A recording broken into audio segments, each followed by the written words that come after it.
Salut les amis, c'est William, bienvenue dans cette nouvelle vidéo dans laquelle je vais encore répondre à une question. Tout simplement, c'est Anthony qui m'a envoyé cette fois un petit message et qui m'écrit: Bonjour William, je te suis sur YouTube depuis plus d'un mois, j'adore ce que tu fais. Donc déjà, merci Anthony. Et tout simplement, j'aurais voulu savoir comment est-ce qu'on peut savoir si on a fait une bonne prise de parole en public.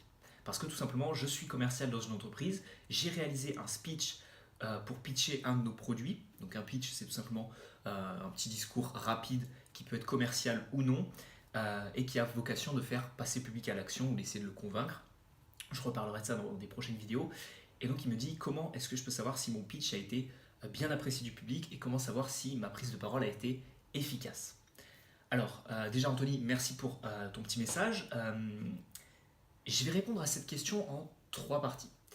Je dirais qu'il y a trois facteurs qui vont faire que, alors il y en a peut-être plus, hein, maintenant ce sont les trois principaux facteurs qui vont faire que, eh bien tout simplement, vous allez faire une bonne prise de parole.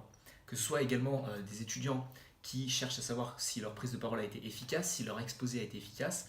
Euh, je dirais qu'il y a trois facteurs. Le premier, ça va être, lors de votre prise de parole, l'attention du public, du jury, ou des personnes justement en réunion que vous avez à convaincre, investisseurs, etc.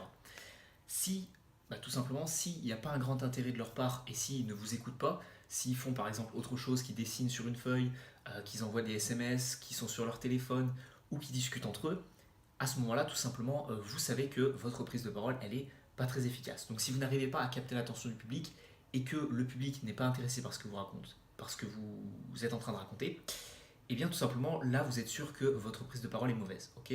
Donc numéro un, ça va être l'intérêt que le public porte à votre prise de parole. Pourquoi je vous explique ça? Parce que tout simplement, l'année dernière, j'ai eu beaucoup d'intervenants qui sont venus de milieux agroalimentaires pour nous expliquer leur cœur de métier, mais c'était des personnes qui n'étaient pas forcément fortes en communication. Et je ne suis pas en train de dénigrer ça, parce que tout simplement, aujourd'hui, la communication, la prise de parole en public, on ne vous l'apprend pas. C'est quelque chose qu'on ne vous apprend pas à l'école, etc. Donc, communiquer avec quelqu'un, c'est pas forcément quelque chose qu'on vous apprend. Donc, vu que c'est pas quelque chose d'inné, si vous ne faites pas un pas en avant vers cette discipline, techniquement, vous ne savez pas prendre la parole en public. Donc, j'ai eu beaucoup d'intervenants qui n'arrivaient pas à capter l'attention. En plus, c'est assez difficile avec des jeunes, etc. Donc, en amphithéâtre, par exemple, c'était la cohue parce que tout simplement, il y avait personne qui écoutait. Et c'est vrai que ça faisait un petit peu de la peine parce que la personne avait peut-être un message super intéressant à transmettre, mais voilà, les étudiants au début étaient sur leur téléphone, au bout d'un moment ils commençaient à discuter entre eux et au final ils faisaient un bruit plus important que l'intervenant lui-même sur son speech. Donc ce qu'il faut bien comprendre, c'est que si vous avez un intérêt du public, c'est déjà un facteur qui va faire que normalement vous avez fait une bonne prise de parole. Si le jury est attentif, si le jury vous écoute, c'est que vous avez capté son attention, donc que le message peut être transmis. Donc ça c'est un bon point. Deuxième intérêt que vous avez, et deuxième critère qui va faire que vous faites une bonne prise de parole en public, ça va être cette fois non pas l'intérêt, mais l'interaction avec le public. Dans la plupart des prises de parole, normalement, vous laissez la fin de votre prise de parole pour les questions. Et bien tout simplement, si à ce moment-là, vous dites, alors c'est pas ce que je vous recommande de faire, hein, on verra ça dans des prochaines vidéos, comment introduire les questions, mais si vous dites de brut comme ça, est-ce que vous avez des questions et qu'il n'y a personne qui vous répond, bon déjà c'est pas la meilleure façon de l'annoncer, mais en plus de ça, tout simplement, s'il n'y a personne qui vous répond, c'est que peut-être que votre message n'a pas été compris, peut-être que les personnes n'ont pas envie d'interagir avec vous, donc tout simplement, vous n'avez pas vraiment créé une connexion avec le public. C'est impossible, même sur le meilleur orateur au monde, qu'il arrive à faire une prise de parole et que tout le monde ait totalement compris, que personne n'ait de questions, que personne ne veuille avoir d'interaction avec lui.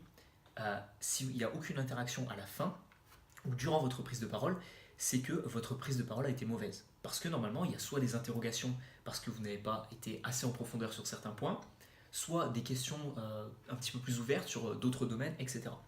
Donc normalement, vous êtes censé avoir de l'interaction avec le public. Si ce n'est pas le cas, c'est que normalement, tout simplement, vous n'avez pas créé de connexion avec le public et que votre prise de parole a été mauvaise. Votre message a peut-être été transmis, mais les personnes n'en ont pas grand intérêt, donc ne veulent pas interagir avec vous. Dans la majeure partie des cas, il y a quand même des interactions et on cherche quand même à avoir quelques questions.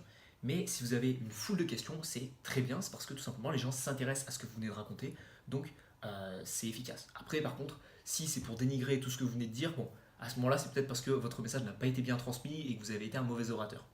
Après, ça dépend des questions. Donc, arriver à avoir de l'intérêt du public, et 2, arriver tout simplement à avoir de l'interaction avec le public. Un bon orateur, c'est quelqu'un qui arrive à créer une connexion avec son public, et normalement, vous êtes au statut d'ami, orateur, auditoire, et vous créez vraiment une communauté. Troisième facteur qui va faire que vous avez une bonne prise de parole, ça va être tout simplement la réalisation de l'objectif. J'en parlerai très prochainement dans une formation gratuite qui va sortir de 1 heure sur la prise de parole. Ça va être 5-6 vidéos sur la prise de parole en public qui va être vraiment très intéressante pour vous. Ça va être totalement offert. Je vous sors ça très bientôt. Dans cette formation, je vais vous expliquer vraiment comment faire pour préparer sa prise de parole et comment faire sa prise de parole.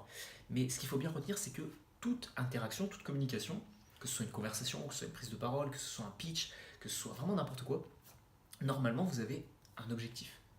Convaincre, faire passer à l'action, transmettre un message, transmettre des idées et essayer juste d'informer, ou alors divertir, faire rire, etc.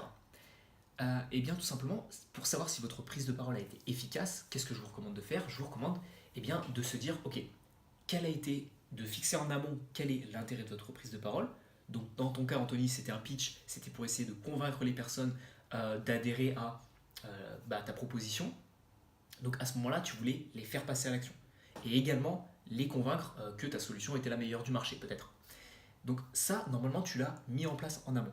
Et ensuite, qu'est-ce qui se passe? Eh bien, à la fin de ta prise de parole, tu peux donner une question très ouverte aux personnes et dire, ok, qu'est-ce que vous en pensez?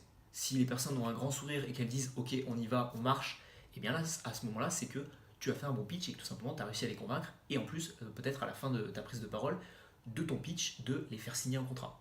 Donc dans ce cas-là, prise de parole parfaite, super pitch.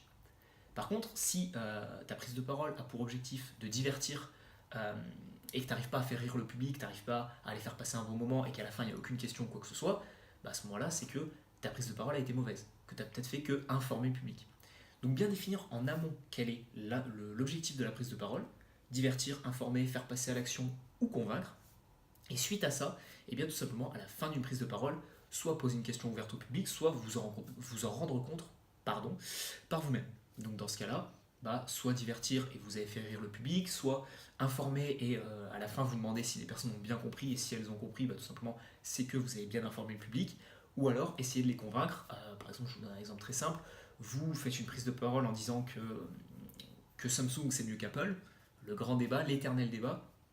Et bien au début de votre prise de parole, vous dites qui est pro Apple, qui est pro Samsung, et à la fin, si vous avez réussi à les convaincre correctement, vous avez normalement une bascule qui penche plus vers Samsung que vers Apple, ou inversement. Donc tout simplement, voilà, essayez de définir en amont quel est l'intérêt de votre prise de parole, et ensuite, en aval de votre prise de parole, de vous dire, ok, est-ce que l'objectif a été réalisé? Donc je récapitule très brièvement les 3 points. Premier point, arriver à créer un intérêt du public pour votre prise de parole. Est-ce qu'il vous écoute? Deuxième point, arriver tout simplement à créer de l'interaction avec le public. Est-ce qu'il interagit avec vous? Est-ce que vous avez vraiment créé une connexion avec votre public? Troisième point, est-ce que l'objectif de votre prise de parole a été défini en amont et réalisé en aval? Donc voilà, en espérant que cette vidéo vous a plu, et tout simplement, je vous mets encore à disposition un extrait de mon livre, Les 9 clés de la prise de parole en public, qui est totalement gratuit, qui se trouve dans le premier lien qui se trouve dans la description de cette vidéo, et très prochainement, comme je vous ai dit, je vous offrirai 1 heure de formation complète sur la prise de parole en public. Le premier lien est dans la description, on se retrouve de l'autre côté sur mon ebook. C'était William, ciao ciao.